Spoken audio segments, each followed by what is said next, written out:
Hello everyone, आप लोगों का बहुत बहुत स्वागत है स्टडी पॉइंट यूट्यूब चैनल पर। और इस पर्टिकुलर वीडियो में आज हम UP triple S C exam video exam के लिए हिंदी का मॉक टेस्ट 3 को अटैम्प्ट करेंगे। और इस टेस्ट में टोटल 40 प्रश्न हैं जो कि आपके आने वाले एग्ज़ाम के लिए बहुत ही महत्वपूर्ण हो सकते हैं।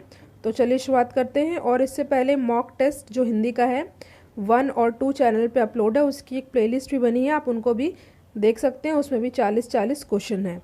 तो चलिए शुरुआत करते हैं। और अगर अभी तक आपने स्टडी पॉइंट यूट्यूब चैनल को सब्सक्राइब नहीं किया तो चैनल को सपोर्ट करने के लिए इसको सब्सक्राइब ज़रूर करें, और वीडियो आपके लिए हेल्पफुल हो तो लाइक ज़रूर करिएगा। तो चलिए स्टार्ट करते हैं UP triple S C exam के लिए हिंदी का मॉक टेस्ट नंबर 3। फॉर्मेट ऐसा रहेगा, मैं क्वेश्चन पढ़ूंगी और 5 सेकंड के बाद आपको आंसर बता दूंगी, और आपको अटेम्प्ट करना है और 40 क्वेश्चन बताना है कि आपके टोटल कितने क्वेश्चन सही हुए। तो पहला प्रश्न है, हिंदी वर्णमाला में ऊष्म व्यंजन कौन कौन से हैं? और इसका सही आंसर होगा श, स, शा और हा। ठीक है, ऑप्शन ए है हमारा सही उत्तर। अगला प्रश्न है, या, रा, ला और वा व्यंजनों को क्या कहते हैं? आपको क्वेश्चन अटेम्प्ट करना है, 5 सेकंड का समय है आपके पास। और इसका सही आंसर होगा या, रा, ला, वा व्यंजनों को कहते हैं अंतःस्थ व्यंजन। ठीक है, ऑप्शन बी है हमारा सही आंसर।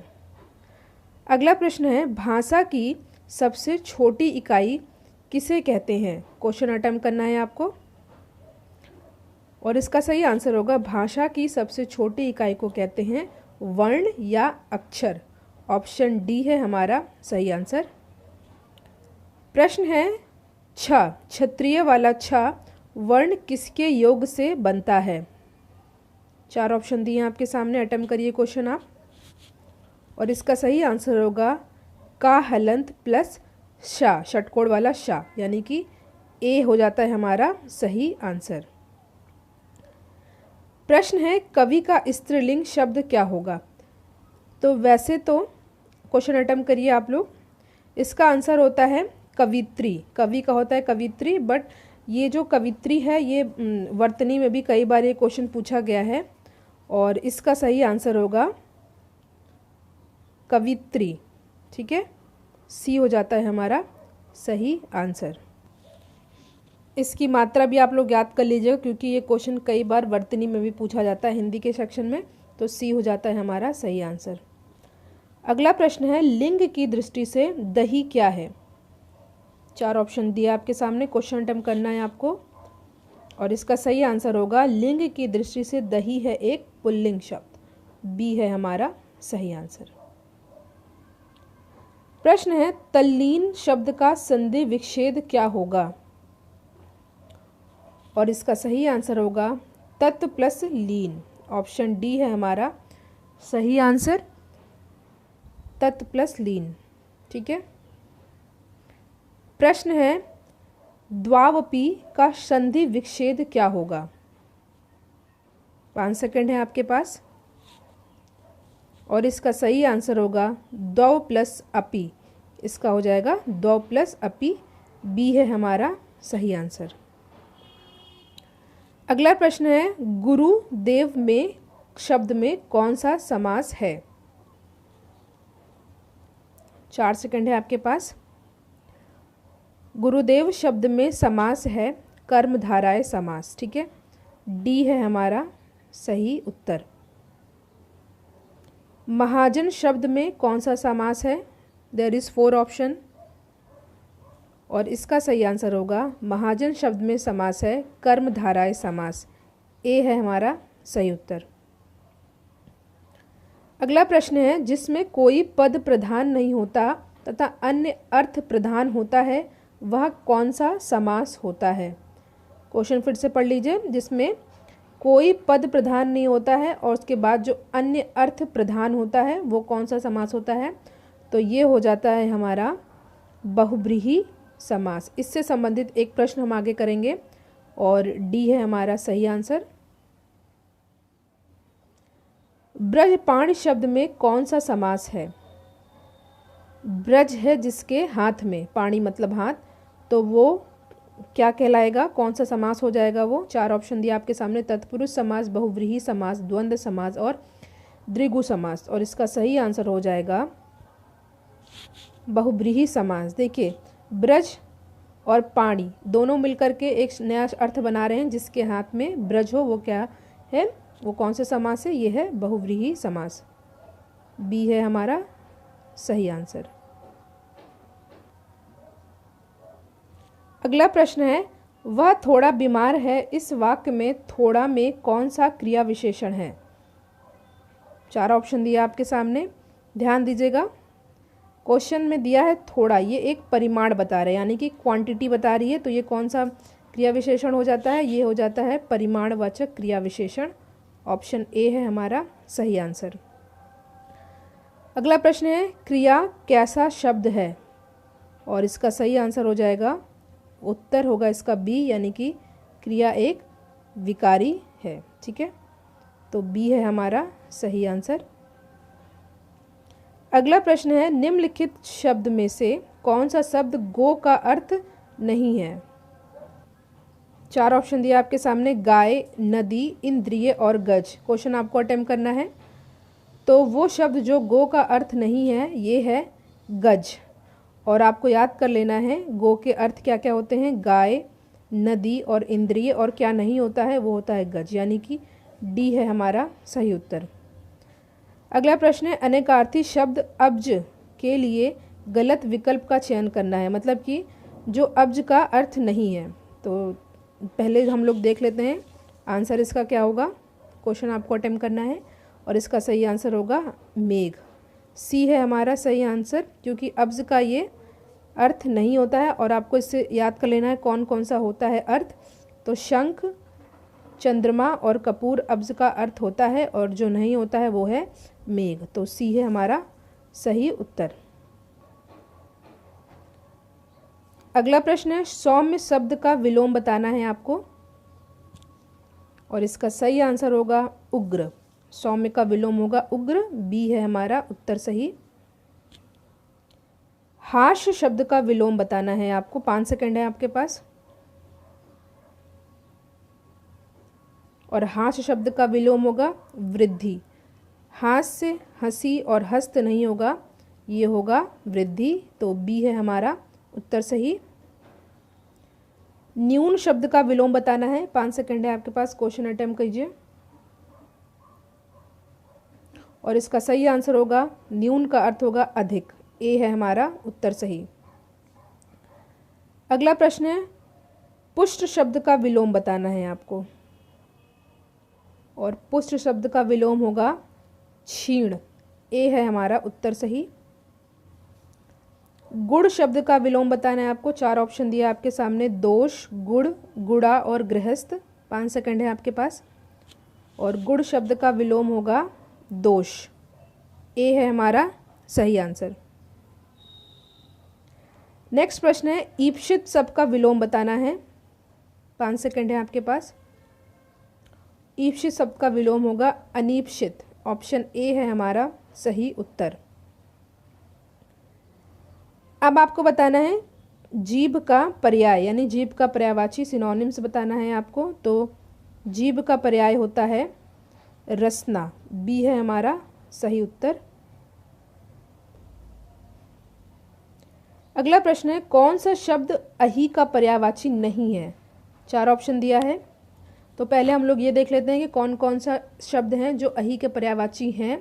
तो उरग अहि का पर्यायवाची होगा, पवनाश भी अहि का पर्यायवाची होगा, और सिंदूर भी अहि का पर्यायवाची होगा। तो जो नहीं हुआ वो होगा सरीसृप। बी है हमारा सही उत्तर। नैसर्गिक का पर्यायवाची बताना है आपको, 5 सेकंड है आपके पास। और इसका सही आंसर होगा प्राकृतिक। सी है हमारा सही आंसर। देखिएगा वीडियो को लास्ट तक आप लोग देखिएगा, क्योंकि लास्ट में एक इम्पॉर्टेंट क्वेश्चन है, उसका आंसर आपको कमेंट बॉक्स में देना है। निम्नलिखित में से कौन सा शब्द हाथ का पर्यायवाची नहीं है? क्वेश्चन अटेम्प्ट करिए आप लोग।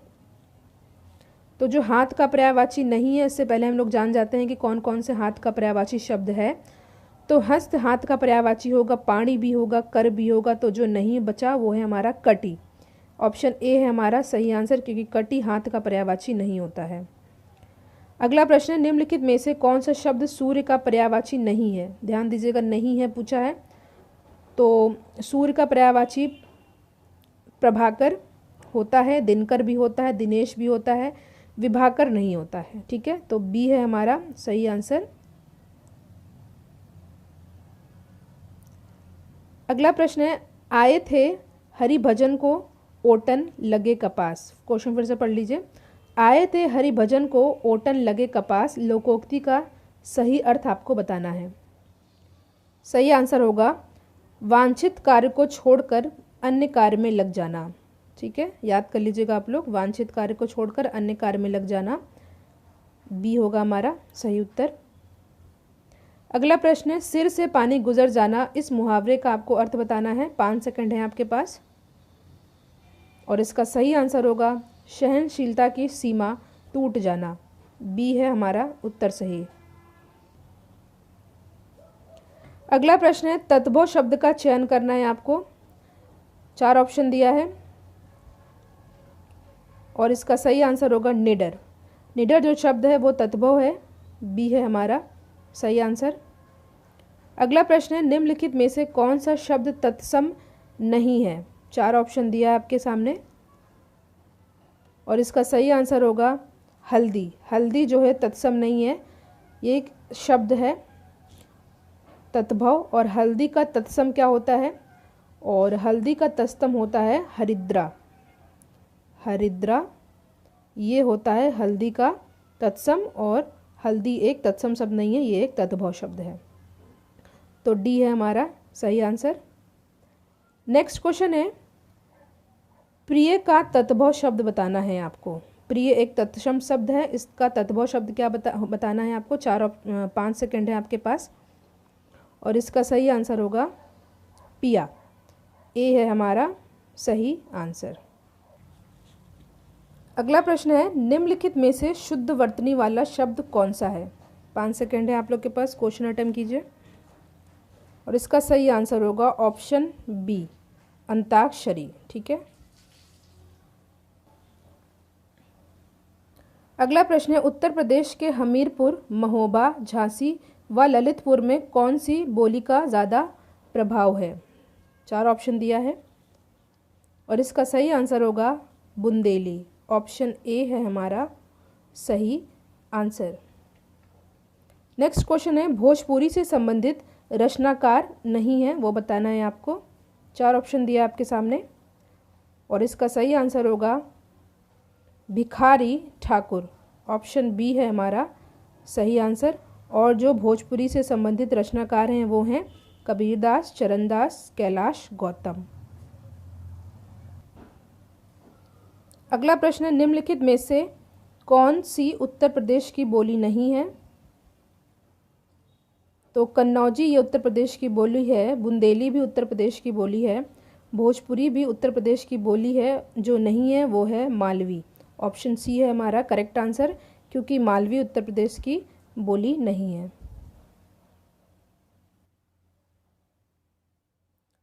प्रश्न है, जिसके सिर पर चंद्र हो उसके लिए एक उपयुक्त शब्द बताना है। अनेक शब्दों के लिए एक शब्द है। 5 सेकंड है आपके पास, और इसका सही आंसर होगा चंद्रशेखर। ऑप्शन बी है हमारा सही उत्तर। अगला प्रश्न है, जिसका जन्म छोटी जाति या निचले वर्ण में हुआ हो उसके लिए एक उपयुक्त शब्द बताना है आपको, और इसका सही आंसर होगा अंत्यज। ऑप्शन सी है हमारा सही है आंसर, अंत्यज। अगला प्रश्न है, त्यागपत्र उपन्यास के लेखक कौन है? आपको अटेम्प्ट करना है क्वेश्चन। 5 सेकंड है आपके पास, और इसका सही आंसर होगा जयनेंद्र। ऑप्शन डी है हमारा सही उत्तर। और जो लास्ट क्वेश्चन है, ये क्वेश्चन आपको, इसका आंसर आपको कमेंट बॉक्स में बताना है। और क्वेश्चन है, मैला आंचल के लेखक कौन है? फणीश्वर नाथ रेणु, देवराज, चतुरसेन शास्त्री या नागार्जुन? इसका आंसर आपको कमेंट बॉक्स में देना है। तो ये हिंदी का मॉक टेस्ट 3 था, इससे पहले 1, 2 भी चैनल पे अपलोड हैं। और कमेंट करके बताना है कि 40 क्वेश्चंस में से आपके कितने आंसर सही हुए हैं। और वीडियो आपके लिए हेल्पफुल हो तो लाइक ज़रूर करिएगा, और चैनल को सपोर्ट करने के लिए स्टडी पॉइंट यूट्यूब चैनल को सब्सक्राइब आप लोग ज़रूर करें और इसको ज़्यादा से ज़्यादा शेयर करें। Thank you so much for watching. Thank you.